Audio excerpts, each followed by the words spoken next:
Welcome all. इस video में Nifty bank Nifty दोनों का एनालिसिस देख लेते हैं। और देखिए, बैंक निफ्टी का कल वीकली एक्सपायरी भी है, तो एनालिसिस को थोड़ा ध्यान से देखिएगा कि कल करना क्या है, किस तरीके से मूव आ सकता है और इंपॉर्टेंट लेवल्स कौन सी होगी, सब चीज़ें डिस्कस करेंगे। देखिए, आज थोड़ा मैं जल्दी में हूँ तो हम वीडियो को थोड़ा शॉर्ट रखने की कोशिश करेंगे। सीधे हम मुद्दे पे चलते हैं और देखते हैं कि कल हमें करना क्या है, क्योंकि आज यहाँ पे जो सेलिंग आई है, क्या कल ये सेलिंग कंटिन्यू होगी या फिर कोई सपोर्ट है वहाँ से रिवर्स कर सकता है, तो वो सभी लेवल्स भी देखेंगे हम। जैसा कि निफ्टी का चार्ट ओपन करके रखा है, 15 मिनट चार्ट पे चलता हूँ। हमने यहाँ पे, आपने अगर पिछला वीक मतलब अभी जो सैटरडे या संडे को वीकली जो एनालिसिस दिया था, उसमें मैंने वीकली चार्ट आपको समझाया था कि बैंक निफ्टी में यहाँ पे सपोर्ट लेवल थी, लेकिन निफ्टी में सपोर्ट ही नहीं था, है ना। तो ये कहीं ना कहीं निफ्टी पूरा के पूरा सेलिंग साइड था। मतलब हमने डिस्कस किया था कि एक सपोर्ट नहीं मिल रहा है निफ्टी को, तो सेल साइड आ सकता है। तो वही यहाँ पे वो मोमेंटम हमें देखने को मिला है। मतलब यहाँ पे देखिए, इतना अच्छा मूव करने के बाद भी सेलिंग आई, यहाँ पे भी एक ब्रेकआउट बना था, फिर भी सेलिंग आई कल, और आज भी कंटिन्यू सेलिंग हुई है। तो क्यों सेलिंग हुई है? क्योंकि अगर मार्केट में स्ट्रांग सपोर्ट नहीं होता है तो मार्केट पहले उस सपोर्ट को टेस्ट करने आता है। क्योंकि यहाँ से जो डबल बॉटम था ना, ये डबल बॉटम बहुत सही था, प्यारा था, लेकिन एक चीज़ थी कि यहाँ पे सपोर्ट लेवल टेस्ट नहीं की थी उसने। वो सपोर्ट लेवल थोड़ा नीचे आ जाती है, वो मैं मार्क कर देता हूँ आपको। ठीक है, ये सपोर्ट लेवल आ जाएगी लगभग लगभग 23,790 की। ठीक है, बहुत बार हमने डिस्कस की है लेवल, तो कहीं ना कहीं उसके आसपास आए हैं। तो एक चीज़ अब ध्यान रखिए कि इसके इतने अगर पास आए हैं, हम लगभग लगभग 40-50 पॉइंट बाकी है, तो मार्केट अब गैप अप भी होता है ना, तो वापस यहाँ पे आने की कोशिश करेगा। तो गैप अप में एक अच्छा ट्रेड हमें मिल सकता है। गैप अप वगैरह होता है तो क्या करना है, गैप अप के बाद आप देखो क्या करता है। अगर थोड़ा बहुत ऊपर जाता है जाने, तो जैसे हाई बनेगा उसके बाद वो होल्ड करके अगर नीचे आएगा ना, ब्रेकडाउन देगा, तो पुट हम ले लेंगे। वही स्टॉप लॉस 25-30 पॉइंट रखना है, टारगेट ये रख सकते हैं हम। ठीक है, अगर मार्केट क्या करता है ना कि ओपनिंग के बाद ही यही कहीं सस्टेन करता है और ब्रेकडाउन देता है, तो बहुत बढ़िया, यहाँ पे डायरेक्टली एंट्री ले सकते हैं, ये टारगेट होगा। ठीक है, तो गैप अप का क्लियर हो गया आपको कि गैप अप के बाद कहीं ना कहीं यहाँ आने की कोशिश कर सकता है मार्केट। तो मैं गैप अप के बाद बुलिश जाने से अच्छा मैं बेयरिश ट्रेड प्रीफर करूंगा।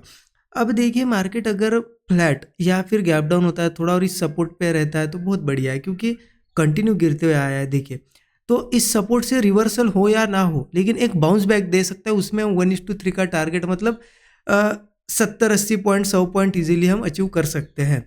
तो ऐसे में क्या करेंगे हम, अगर इस पे आता है, इस सपोर्ट पे, ठीक है, हो सकता है कभी कभी देखिए मार्केट क्या कर सकता है, थोड़ा सा नीचे जाते हुए दिखाता है आपको 5 मिनट की 1-2 कैंडल, लेकिन आप वहाँ पे 15 मिनट की भी कैंडल देखना पहले कि क्लोजिंग मिल रही है या नहीं नीचे। क्योंकि 5 मिनट की 1-2 कैंडल नीचे जाती है और ऊपर आता है, 15 मिनट पे एक बढ़िया हैमर बनती है। हमने इस दिन भी वैसा ही ट्रेड किया था हैमर को। देखिए इस दिन आई थिंक, हाँ यही दिन है। कल के दिन हमने क्या किया था, यहाँ सपोर्ट था और देखिए वहाँ पे 5 मिनट पे 1-2 कैंडल नीचे गई थी, लेकिन 15 मिनट पे सपोर्ट हैमर बनी थी, तो यहाँ पे हमने ये ट्रेड प्लान किया था। राइट, तो उस तरीके से भी बन सकता है, तो थोड़ा वो भी ध्यान रखना। अदरवाइज यहाँ कहीं ओपन होकर कंसोलिडेट वगैरह करके ब्रेकआउट मिले तो वो भी अच्छा है। कॉल साइड का ट्रेड प्लान करेंगे, वही स्टॉप लॉस 25 से 30 पॉइंट, और टारगेट देखिए यहाँ से हो सकता है मार्केट पूरा रिवर्स हो जाए, या फिर हो सकता है एक बाउंस बैक दे। वो आपको देखना है कैंडल्स कैसी बन रही है। छोटी छोटी कैंडल बन रही है, 1:3 बुक कर लो, मतलब 30 पॉइंट का स्टॉप लॉस है, 90 पॉइंट मिल गए, हो गया बहुत। अगर बहुत बड़ी कैंडल्स बन रही है तो ट्रेल करो, जैसे जैसे स्विंग बनेंगे ट्रेल करते जाओ स्टॉप लॉस को। आप 200 पॉइंट अचीव करो, 300 अचीव करो, कोई दिक्कत नहीं है। ठीक है, क्योंकि कंटिन्यू आया, हो सकता है एक अच्छा खासा bounce back they they.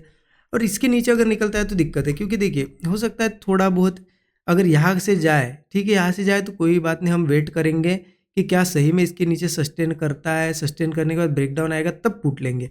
But अगर डायरेक्ट गैप डाउन होता है ना, कभी भी कोई इंपॉर्टेंट सपोर्ट है उसके नीचे डायरेक्ट गैप डाउन होता है, तो कहीं ना कहीं सेलिंग प्रेशर बना रहता है मार्केट में। तो उसके बाद अगर डायरेक्ट गैप डाउन होता है ना, तो वेट करो कि थोड़ा चलो ऊपर भी आया तो चलेगा, फिर सपोर्ट के। डायरेक्ट गैप डाउन होता है तो सेलिंग ही करना है हमें।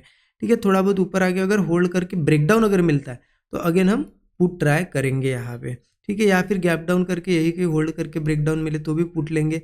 अब ये 23,790 के बाद हमारा टारगेट क्या होगा, नीचे अगर आता है तो 23,450 का सीधा सीधा टारगेट, एक बड़ा टारगेट दिखाई दे रहा है मुझे, और एक 23,200।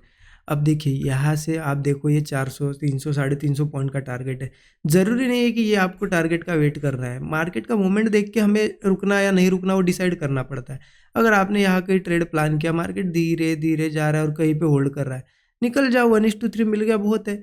अगर वो फास्ट जा रहा है, ऐसा मोमेंटम रहा है, ऐसी बड़ी बड़ी कैंडल्स बन रही है, तो दिक्कत नहीं है, फिर यहाँ तक वेट कर सकते हो। तो इस तरीके से प्लान करना है। क्लियर हो गया कि यहाँ पे क्या करना है, गैप अप में क्या करना है, गैप डाउन में क्या करना है, और एक चीज़ यहाँ कर सकते हैं, हम अगर होल्ड कर किया बहुत देर रन फिर ब्रेकडाउन दे रहा है तो डायरेक्ट पुट में एंट्री ले सकते हैं, क्योंकि हमें तो इसके नीचे पुट साइड का ही ट्रेड लेना है, राइट। क्लियर हो गया निफ्टी का। अब चलते हैं बैंक निफ्टी के। बैंक निफ्टी के चार्ट पे भी सीधा 15 मिनट चार्ट पे चलते, मैं आपको बताता हूँ करना क्या है। बैंक निफ्टी पे देखिए, जैसा कि यहाँ पे वो ट्रेंड लाइन तो है ही हमारी, एक वीकली चार्ट की ट्रेंड लाइन आ रही है, ये मैंने बहुत बार आपको इसके बारे में बताया। एक यहाँ से इस तरीके से आप अगर मार्क करोगे, देखिए यहाँ पे ये सपोर्ट लेवल के आसपास ही आया है, देखिए हम फिर से सपोर्ट लेवल के आसपास आए। और अगर 15 मिनट पे भी बताऊँ ना आपको, तो एक मुझे जोन दिखाई दे रहा है यहाँ पे, ये जोन मार्क कर देता हूँ मैं। ये जोन आ जाता है 50,900 से 50,000 50,900 से 50,800, ठीक है 800। अब इस जोन का इम्पोर्टेंस समझिए पहले आप। ये इम्पोर्टेंट क्यों है ना, क्योंकि बहुत बार मार्केट ने इसको रिस्पेक्ट कर चुका है पहले भी। देखिए यहाँ पे क्या किया था मार्केट ने, यहाँ से देखिए यहाँ आया ऊपर, इसके ऊपर सस्टेन किया, ब्रेकआउट दिया, यहाँ पे सपोर्ट्स बने थे, फिर इसके आसपास ही सपोर्ट लिया, यहाँ पे देखिए यहाँ से सीधा गैप अप हुआ, ऊपर गया, फिर यहाँ पे सपोर्ट लिया। तो ये जोन मुझे इंपॉर्टेंट लग रहा है। तो कहीं ना कहीं इस जोन पे अब मिलता है ना बैंक निफ्टी, तो यहाँ पे भी एक बुलिश ट्रेड बन सकता है। तो सबसे पहली बात आ जाएगी गैप अप में। गैप अप में क्या करना, गैप अप में मुझे लगता है निफ्टी गिरेगा तो बैंक निफ्टी भी गिरेगा, इसलिए गैप अप में क्या करेंगे हम लोग, यहाँ पे अगर होल्ड करता है, यही कहीं ब्रेकडाउन देता है तो भी पुट ले सकते हैं। मान लेते थोड़ा बहुत ऊपर गया, रेजिस्टेंस बना और उसके बाद होल्ड करके ब्रेकडाउन दे रहा है, तो पुट साइड हम जाने की कोशिश करेंगे। ये हमारा यहाँ पे सपोर्ट होगा, यहाँ तक का हम टारगेट रख सकते हैं। ये लेवल आ जाती है 50,900 से 50,800, ये 100 पॉइंट का एक जोन पकड़ लीजिए। तो गैप अप वगैरह होता है ना, तो मेरा तो कल एक व्यू रहेगा डाउन साइड का ही, मैं ज़्यादा बुलिश ट्रेड प्लान करने की कोशिश नहीं करूँगा, ठीक है। चला जाता है बुलिश तो मैं अवॉइड कर दूंगा, मेरा सिंपल व्यू है कल, ठीक है।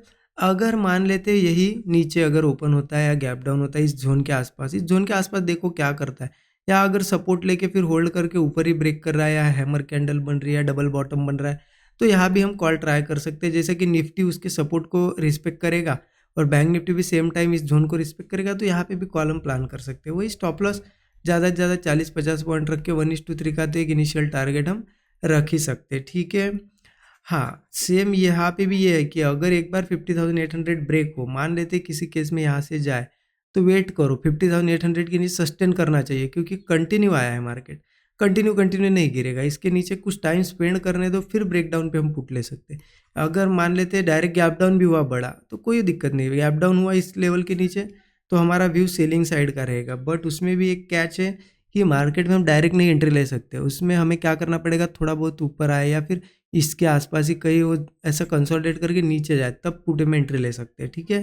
फिर नीचे के टारगेट आप स्टॉप लॉस के हिसाब से रखना, अगर आपका 50 से 60 पॉइंट का स्टॉप लॉस है, 1:3 इनिशियल टारगेट होना चाहिए।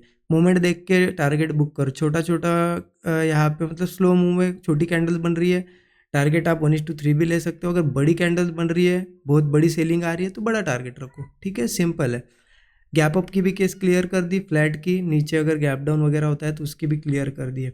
बैंक निफ्टी की कल एक्सपायरी है, अच्छा मूव आया है, हो सकता है यहाँ थोड़ा बहुत ट्रैप करें, तो थोड़ा बच के रहना, थोड़ा सा अच्छा सेटअप बनने दो। होप पे ट्रेड मत लेना कि नहीं सपोर्ट के पास है तो ऊपर ही जाएगा, सपोर्ट ब्रेक किया तो नीचे की जाएगा, नहीं, सपोर्ट के पास भी है तो भी कोई सेटअप बनेगा तभी एंट्री बनेगी, नीचे भी जाएगा तो सेटअप पे एंट्री बनेगी, होप पे नहीं बनेगी। क्योंकि कुछ लोग क्या करते हैं ना कि मान लेते यहाँ ओपन हुआ, ऐसे नीचे जा रहा है, ले लिया, उनको लगता है नहीं नहीं भाग जाएगा, अरे जाता है तो जाने दो, ऐसा मूव बहुत कम बार आता है, ऐसा डायरेक्ट कभी नहीं जाता है मार्केट, उसके बाद वो चांस देगा, उस चांस का वेट करो। क्योंकि आप 2 कैंडल नीचे जाते हैं, एंट्री लेते हो, फटाक से ऊपर आता है तो निकल भी जाते हो, ठीक है, ऐसा नहीं करना है, थोड़ा सेटअप बनने दो, ठीक है।